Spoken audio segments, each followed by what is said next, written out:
ቦችን ሳይጸየፍ አስፋልት ላይ የተኙትን የታመሙትን የቆሰሉትን መቼም አንስቶ እያቀፈ እያጠባቸው ያለበሰ መቼም ሁላችሁ አሁን ላይ በጣም ታሞ ነው ያለው።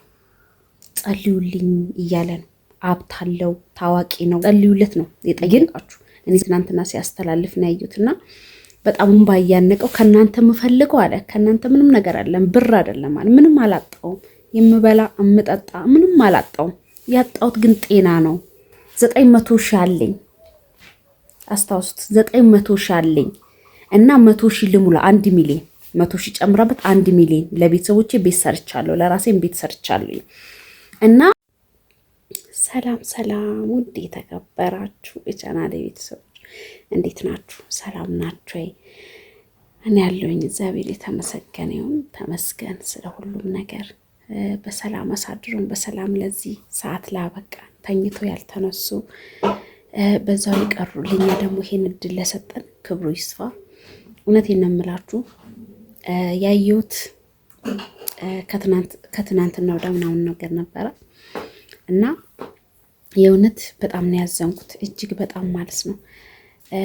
ያው አለው የሰው ልጅ ፎቅ ምንኖረው ገንዘብ ምንኖረው፣ ግን ጤና ከነሳችሁ ጤና ከሌላችሁ ያንን ገንዘብ በገንዘቡ እግዚአብሔር ዳኑ ካላላችሁ ገንዘብ ስላላችሁ ሀብት ስላላችሁ መዳናችሁ ነው።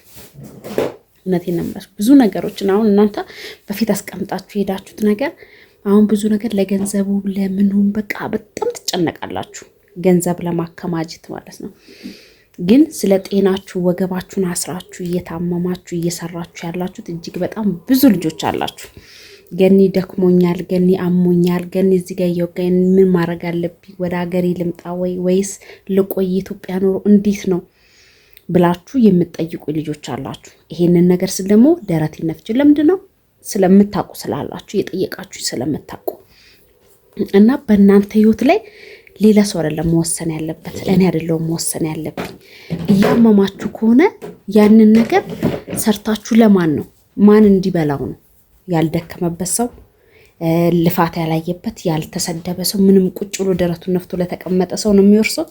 እናንተ መጣችሁ ሳታገቡ አይናችሁን በአይናችሁ ሳታዩ፣ ቢያንስ ልጅ ያለው እንኳን ለልጁ ይቀራል፣ ልጅ ሳይቸገር ያድግበታል ትላላችሁ።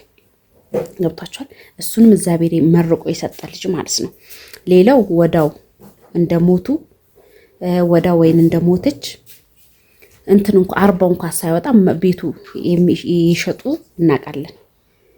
ወዳው ሽጠው የማይሆን ቦታ ላይ የሆኑት ማለት ነው። እናንተ እንዴት ሰርታችሁ እንዴት አድርጋችሁ እንደመጣችሁ ስለማያውቁት ማለት ነው። የእናንተን ድካም ስለማያውቁ ሁላችንም ለልጆቻችን ብለን እናስባልና ልጆቻችን እንዳይቸገሩብን፣ ልጆቻችን ነገር እንዳይሆኑ፣ የሰው ፊት እንዳይውብን ምናምን ብለን ነው የምንሰራው።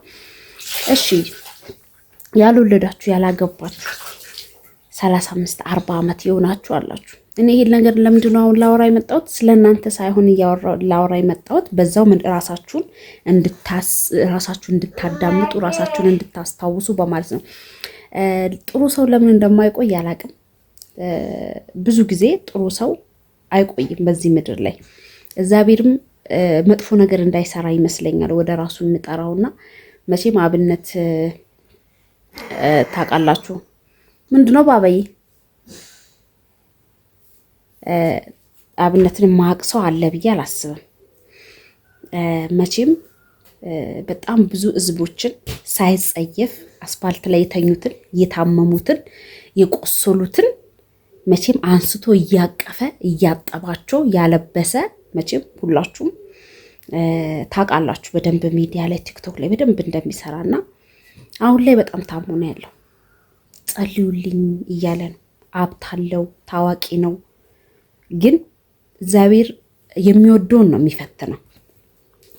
ይሄም ደግሞ ጥሩ ሰው ስለሆነ የስንት አይነት የተለያየ አገራት አይን ነው።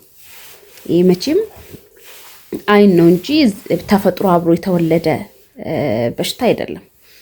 አሁንም ደግሞ እግዚአብሔር ያድነዋል። ሁላችሁም ጸሎት በእምነታችሁ ሙስሊምም ክርስቲያንም ሁላችሁም በሃይማኖታችሁ እንድጸልዩለት ነው የጠየቃችሁ። እኔ ትናንትና ሲያስተላልፍ ነው ያዩትና በጣም ባያነቀው ከናንተ የምፈልገው አለ ከናንተ ምንም ነገር አይደለም፣ ብር አይደለም አለ። ምንም አላጣውም፣ የምበላ የምጠጣ ምንም አላጣውም። ያጣሁት ግን ጤና ነው። አያችሁታል? በገንዘብ የማይገዛ ጤና ማለት ነው። ብር አለው መታከም ይችላል፣ ግን በጸሎት እንጂ ይሄ ነገር መዳን የሚችለው በሰው አይደለም። ገብቶሻል? በብርም አይደለም። በሰው ላይ እግዚአብሔር አድሮ ጸሎት ሲያደርጉለት በጸሎት ብዙ የተፈወሱ ብዙ የዳኑ እናውቃለን። ታክሞ ሜዳ ነው። ይሄ ሰውም ደግሞ ጸሎት ተደርጎለት ታክሞ ሊድን ይችላል። እግዚአብሔር ሁሉንም ይችላል። እና ብዙዎቻችሁ የማታስተውሉት ነገር አለ። እግዚአብሔር እንደምላችሁ ዝም ብላችሁ ብር እና ብዙዎቻችሁ ብር ማጠራቀም፣ ረጅም ዓመት መቀመጥ፣ ሲወጋችሁ ሲቆርጣችሁ ይተወኛል እያላችሁ የራስ ምታት መድኃኒት ትቅማላችሁ። ለምን? በራሴ ላይ በፊት ላይ አይቼው ስለነበረ። ግን በቃኝ፣ ለምንድነው ጤናዬን እዚህ ጋር ለምንድነው ያመመኝ ለምንድነው ብላችሁ እዛ ምርመራ የማታደርጉ ሰዎች አላችሁ። በተለይ ደግሞ ጠፍታችሁ የምትሰሩት ልጆች እንትን አትሉ፣ በደንብ ሕክምና አታገኙ፣ ትፈራላችሁ፣ እያዛሉ ትላላችሁ። ብርም ሰጥታችሁ ስለሆነ የምትታከሙት መታከም አትችሉም፣ የመኖሪያ ፍቃድ ስለሌላችሁ። አንዳንድ ጥቂቶች ደግሞ ምንድነው ታማችሁ ራሱ ህጋዊ ሆናችሁ የማያሳክማችሁ መዳሞች አሉ። ገብቷችኋል? እናንተ አሁን ለምንድነው ይሄን ነገር ልላችሁ ቻልኩት? እሱ ብቻ አይደለም ማስተር አብነት ብቻ አይደለም የታመመው፣ በጣም ብዙ ሰዎች የታመሙ አሉ። ይሄንን ስለምናውቀው ነው። ይሄንን ሚዲያ ላይ ስለምናውቀው በጣም ብዙ ሰውን እንትን እያለ እያሳከመ እርዳታም እየጠየቀ እንድትረዷቸው እያደረገ ትክክለኛ ከልቡ በአቁ ትክክለኛ ያ ብር ሲመጣ የሚያሳክምበት ትክክለኛ ማንነቱ የሚያሳይ ለራሱ ምንም ያላጣ ሰው ነው። ገብቷችኋል አይደለም? እና ይሄን ስለምናውቅ በጣም ብዙ ሰዎች የታመሙ አሉ። እኔ አሁን መቼም በሞት ብቻ ነው ለራሳት የምችለው ያን የራሴን ስለማላቅ እና መቼም የማረሳት አረብ ሀገር ሆኜ ወዳው ሩጭ ወደ ሀገሬ እንድገባ የሆንኩበት ምክንያት ምን እንደው ታውቃላችሁ? እንትን ነበረች በአረብ በእንትን እሺ ይቅር አፌ ላለ ግን ማውጣት አቃተኝ። በጣም ትንሽ ሀገር የምትባል ነው የነበረችው እና 900 ሺህ አለኝ። አስታውሱት 900 ሺህ አለኝ እና 100 ሺህ ልሙላ 1 ሚሊዮን 100 ሺህ ጨምራበት 1 ሚሊዮን ለቤተሰቦቼ ቤት ሰርቻለሁ፣ ለራሴም ቤት ሰርቻለሁ። እና አላገባችም፣ አልወለደችም። ድፍን ትሆንልኝ ብላ ማለት ነው። አስቡት። በሚቀጥለው ወር ገባለሁ ሲሞላልኝ አሁን አልሄድም ብላ ሬሷ በስ ሞታ የልብ ህመም ነበረባት። ዛሬ ነገ ስትል እና የልብ ህመም ስትመረመር የልብ ህመም ነው የገደላት። አስቡት። ብሩን እንጂ የሚያማትን ህመም ስትታገስ ታግሳ አብነት ራሱ እሱንም ተናግሯል። እህቱን ገንዘብ በማጣቶ እህቱን ያጣበት በልብ ህመም ማለት ነው። ሰውን ከማስቸግር ብሎ ብር ሳገኝ ያሳክማታለሁ ብሎ እህቱን አጥቷል። እቺም ደግሞ 1 ሚሊዮን ልሙላ ብላ ለ100 ሺህ ብላ አስቡት። ያኛውንም አልበላችሁም። ከዛ ሞተች። 2 ወር ሳትቆይ ሞተች። ከዛ ሞታ ምን እንደሆነ ታውቃላችሁ? ሬሷ የገባው በ6 ወሯ። ቤተሰቦቿ 6 ወር ሙሉ በራቸውን ክፍት አድርገው ድንኳን ጥለው 6 ወር ነው የጠበቁት።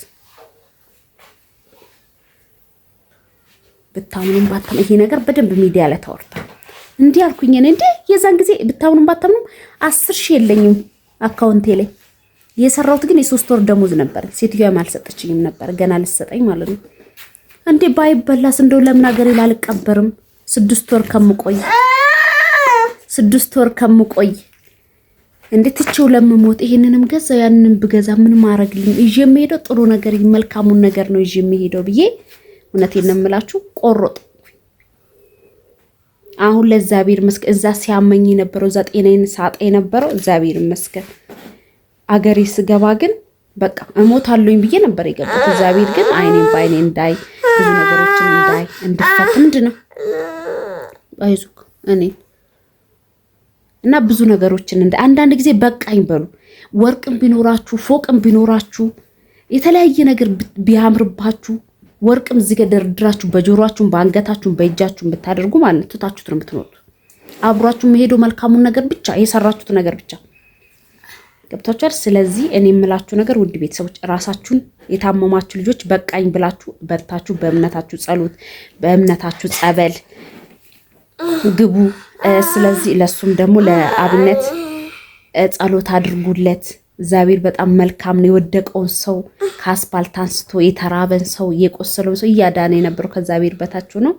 ለሚዲያ አቅርቦ ሲያድን ሲያጥባችሁ የነበረው እሱ ነውና መልካም ሰው እውነት ይብዛልኝ ነው የምለው። ለማንኛውም ደህና ሁኑልኝ። በራሳችሁ ላይ ስሩ ነው የምለው።